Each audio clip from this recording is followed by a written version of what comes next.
sur le fait que notre place en championnat d'Europe n'était pas usurpée. On a battu la Norvège, l'Ukraine, deux bonnes équipes, sérieuses, efficaces, en devenir. Et nous, on les a battus difficilement, à 3 buts sur le premier, 2 buts sur le second.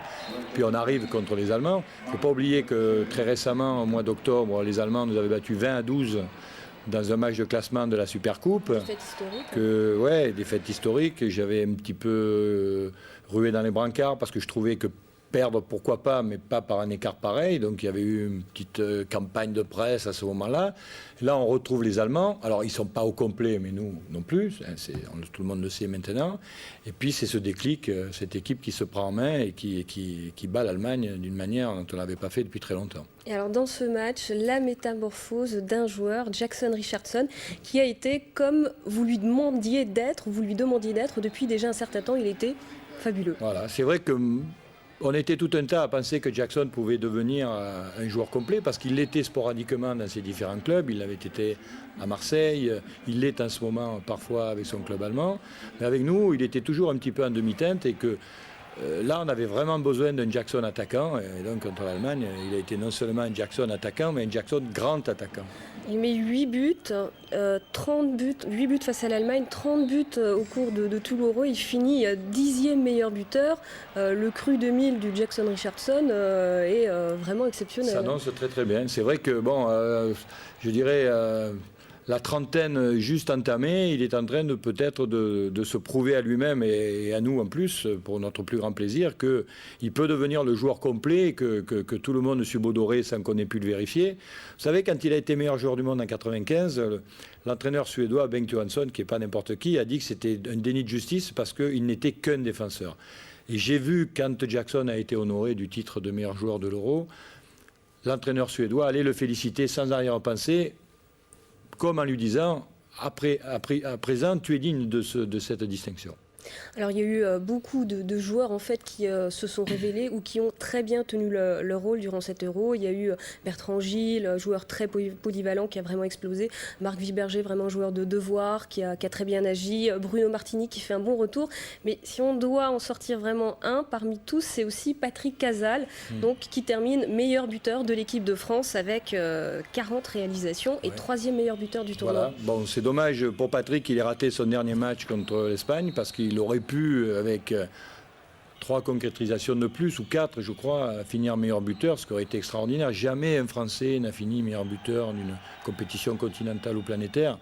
Même à la grande époque, on connaît les tireurs que nous avions, on n'a jamais eu ça. Et Patrick Casal a fait un Euro formidable, a placé l'équipe de France sur une bonne orbite, a profité du travail de Jackson et a peut-être enfin trouvé les meilleures conditions pour lui de réalisation. Parce que Patrick, c'est pas un genou, il était là déjà en 95, il est champion du monde et c'est 5 ans après qu'il donne sa pleine mesure. Oui, enfin, il y a plusieurs raisons. D'abord l'expérience, vous savez, il y a des joueurs qui sont matures plutôt que d'autres. Bon, lui, il arrive à 28 ans, bon, c'est le bon moment. Stocklin est parti, donc il n'y a pas devant lui ou à la place qu'il occupe un joueur mythique, très séduisant, très charismatique avec la presse, alors que lui, il est parfois à certains moments un peu moins.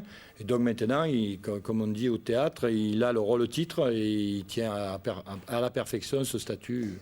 Alors cette équipe qui termine 4e, c'est quasiment la même que celle qui a disputé le mondial en juin dernier, mais sur le terrain, c'est plus du tout la même. Il s'est passé quelque chose et même au sein des joueurs, ils ont des difficultés à expliquer ce qui s'est passé. On va écouter Marc Viberger. Ce serait prétentieux de dire qu'on peut l'expliquer de manière rationnelle. C'est plein de petites choses mis bout à bout.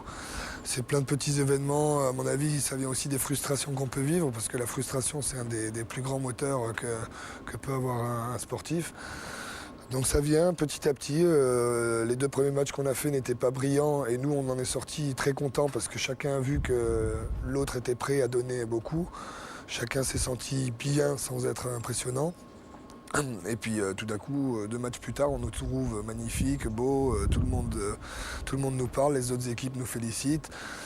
Il ne faut pas s'endormir là-dessus et puis il faut savoir qu'on doit garder les mêmes valeurs pour continuer à être efficace. Daniel, vous aussi, c'est un ensemble de petites choses, vous l'expliquez comme ça? Oui, complètement. Ça ne peut être qu'un ensemble de choses. Il est même d'ailleurs très difficile de faire la part de celle qui est plus importante par rapport à une autre qui serait secondaire. Moi, je crois que c'est souvent dans la difficulté hein, que les groupes se génèrent en tant que groupe solidaire, etc. Et c'est vrai que quand on a débarqué à Zagreb, quand on a compté ce qui manquait, et en plus, en route, on avait même failli perdre Martini et Richardson, qui ont eu d'énormes problèmes d'avion ce jour-là. Je pense que ça a déclenché tout naturellement, spontanément, un phénomène de solidarité. Ils se sont dit, bon, de toute façon, on va faire qu'avec ceux qui sont là. Et je dirais en plus d'un phénomène de solidarité qui est c'est systématique. Hein, qu'une équipe de sport co va disputer une grande compétition, surtout au départ, de but en blanc. Il y a eu quand même le fait que les stars se sont elles-mêmes transcendées, ont payé leur personne et que ça a attiré tout le monde dans le sillage. Quoi. Il y a une autre chose qui a changé, c'est vos rapports personnels avec les joueurs. On va voir une image, vous êtes sur le bord du terrain. C'est pendant France-Russie, avant France-Russie, vous remettez les vestes à l'endroit. Il y a un vrai rapport de respect mutuel. On sent que vous vous appréciez vraiment. Bah écoutez, j'espère que c'est comme ça, parce que bon, c'est très agréable d'entendre ce que vous dites. Moi, je crois que j'aime beaucoup cette équipe. J'aime beaucoup la plupart des joueurs qui la composent, à des titres divers, parce qu'ils ont des personnalités différentes, bien sûr. Et puis, il y en a qui ont des histoires différentes. Mais je dirais que je les regarde tous sans aucune arrière-pensée, sans avoir l'impression, par exemple, que je dois accepter la présence de tel ou tel parce qu'il est bon pour l'équipe, mais pas forcément bon pour moi, là, franchement. Alors, si ça peut être de leur part, dans la relation avec moi, un respect qui débouche sur des bonnes conditions de travail, je pense que ça peut faire un excellent mariage. Daniel, une 4e place à l'Euro, on le répète, c'est un excellent résultat. On ne s'y attendait pas, d'autant plus que dans l'équipe idéale du tournoi, il y a 2 Français et il y a aussi le meilleur joueur du tournoi, c'est un Français, Jackson Richardson. Oui, ça complète un peu ce que Jackson appelait la médaille en chocolat. C'est vrai que la 4e place, c'est un peu moins péjoratif dans un Euro, dans un mondial qu'aux Jeux Olympiques. Bon, mais c'est quand même pas la meilleure place. Mais là, on est vraiment satisfait de l'avoir obtenu parce qu'en plus, dans les gratifications qui sont des gratifications un petit peu morales qui ont été données, le meilleur joueur, un Français, le meilleur arrière droit, un Français, et le meilleur demi-centre, le même qui est le meilleur joueur. Donc ça, c'est vraiment appréciable.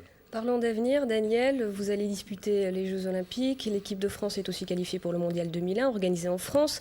Avec cette 4e place, vous qualifiez pour l'Euro 2002. Vous avez souvent laissé entendre que le Mondial 2001, ce serait peut-être votre dernière compétition à vous. Est-ce que cette équipe de France, avec le visage qu'elle a actuellement, est-ce qu'elle vous donne l'envie de rester et de continuer avec elle ? Oui, indiscutablement, même si bon, il est beaucoup trop tôt pour parler d'un avenir à aussi long terme que l'Euro 2002, mais je suis très content déjà pour ces garçons et puis pour la fédération d'avoir assuré un avenir sur 2 ans, parce que c'est pas donné à beaucoup d'équipes. Il y a juste un petit carré là qui est dans cette situation. Bon, moi, en ce qui me concerne, la gestion se fait au jour le jour. Hein. Quand on arrive au terme de sa carrière, je suis plus près du terme que du début, c'est comme ça qu'il faut le concevoir. Mais je dirais pourquoi pas, si tout continue à bien se passer comme s'est passé cet Euro, je ne vois pas pourquoi Daniel Costantini se saborderait en disant et c'est pas forcément un titre de champion du monde qui me ferait prendre ce type de décision. C'est tant que je prendrai du plaisir à travailler avec ces garçons et tant que je verrai dans leurs yeux que je n'outrepasse pas mes privilèges en le faisant, ben, pourquoi pas.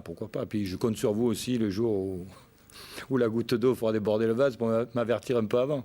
Daniel, merci pour votre présence et votre élégance. Merci à vous, je vous en prie, vous allez me faire rougir sous le maquillage. Dans quelques instants, le journal.